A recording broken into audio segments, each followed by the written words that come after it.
At 46 years old, paano ko daw na-maintain ang size small? And ito ang nag-work sa akin. Number one, I never skip breakfast. Bakit? Kasi nagtatrabaho, nag-exercise, nag-aalaga ng mga anak, and ayoko talaga na pagdating ng lunch, hungry na, no? Kasi I tend to overeat. So I make sure na ang aking breakfast is heavy, especially heavy with fiber and protein.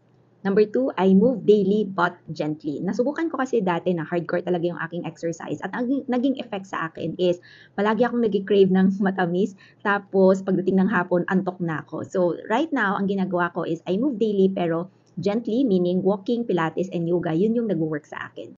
Iniiwasan ko din yung mga exercise na may talon-talon dahil napapansin ko na medyo may mga tumutunog na sa tuhod natin. And number three, I make sure that I have science-backed supplements, meaning mga quality na supplements, no? Kasi maraming kailangan ng i-maintain na maayos sa ating katawan, gut health natin, kasi in our 40s, hindi ko alam kung napapansin nyo, pero madalas nang nagbo-bloat, no? So I make sure I have my probiotics, I have my fiber supplements. Also, yung hormones natin, di may iwasan. Ako, nagkakagulo na. Tingnan mo naman. Ayan, no?